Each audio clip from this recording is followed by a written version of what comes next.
You can roughly locate any community in the world, somewhere along a scale running all the way from democracy to despotism. One to the democracy end, another somewhere in the middle, and a third. Let's find out about despotism. This man makes it his job to study these things.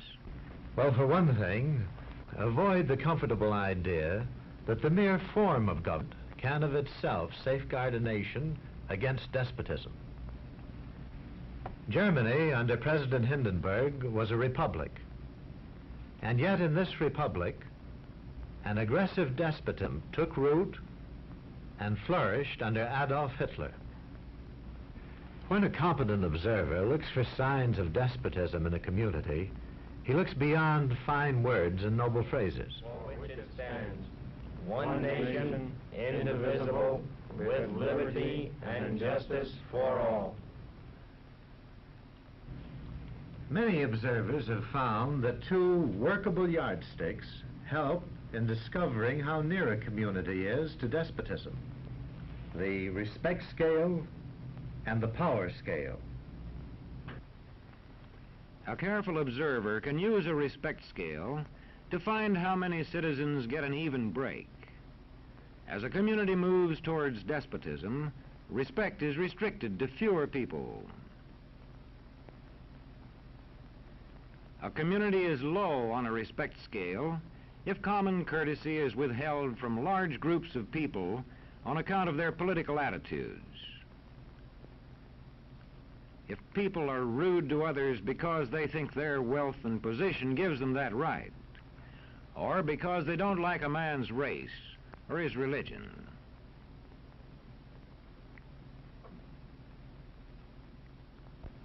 Equal opportunity for all citizens to develop useful skills is one basis for rating a community on a respect scale. The opportunity to develop useful skills is important, but not enough. The equally important opportunity to put skills to use is a further test on a respect scale.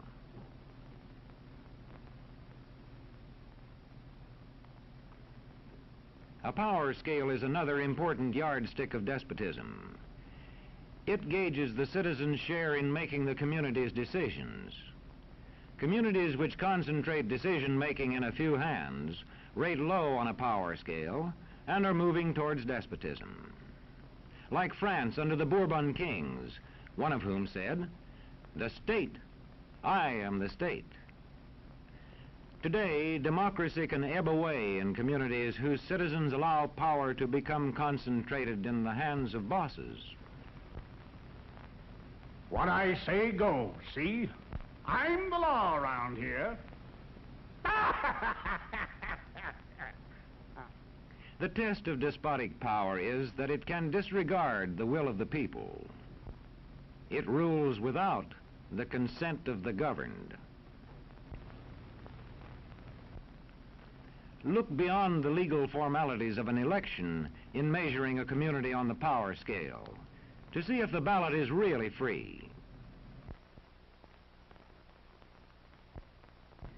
If the citizens can vote only the way they're told, a community approaches despotism. When legislatures become ceremonial assemblies only and have no real control over lawmaking, their community rates low on a power scale.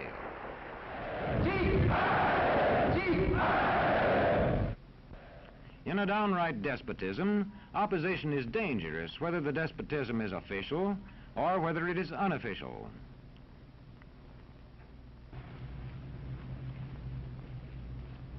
The spread of respect and power in a community is influenced by certain conditions, which many observers measure by means of the economic distribution and information scales.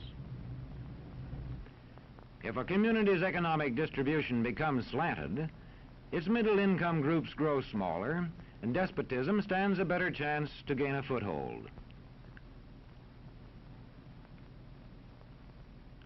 Where land is privately owned, one sign of a poorly balanced economy is the concentration of land ownership in the hands of a very small number of people.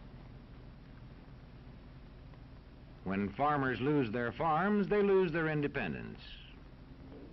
This one can stay on, but not as his own boss anymore. To the extent that this condition exists throughout a nation, the likelihood of despotism is increased. In communities which depend almost entirely on a single industry, such as a factory or mine, maintaining economic balance is a challenging problem.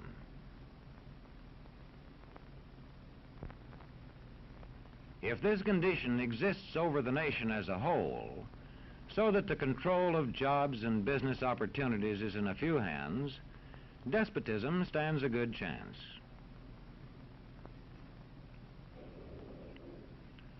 Another sign of a poorly balanced economy is a taxation system that presses heaviest on those least able to pay.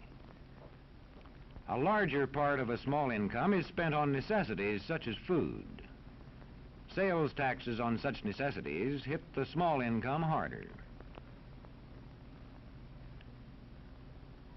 In the days of the salt tax, feudal despotisms were partly sustained by this and other effects.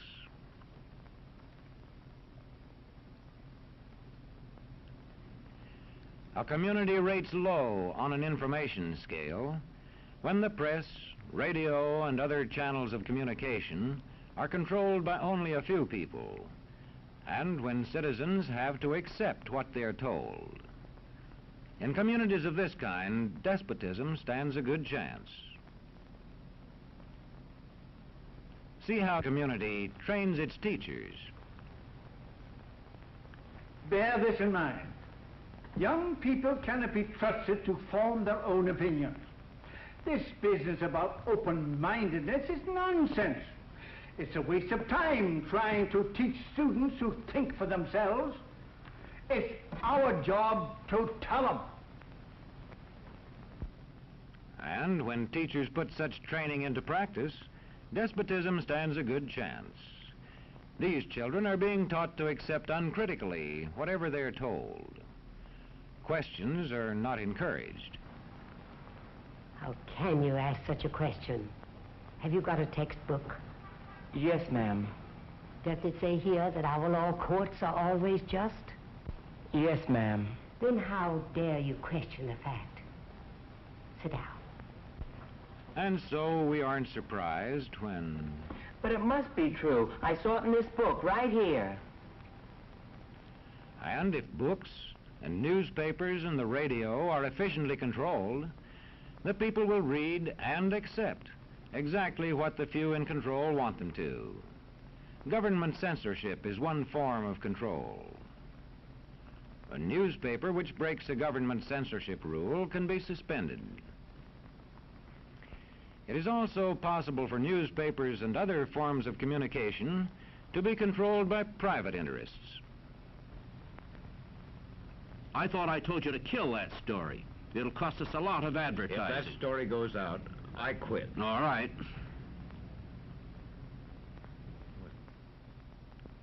What sort of community do you live in? Where would you place it on a democracy-despotism scale? To find out, you can rate it on a respect scale and a power scale. And to find out what way it is likely to go in the future, you can rate it on economic distribution and information scales.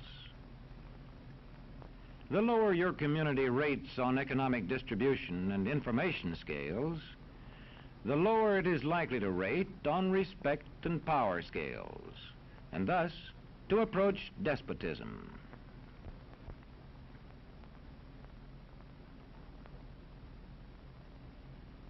What happens in a single community is the problem of its own citizens. But it is also the problem of us all, because as communities go, so goes the nation.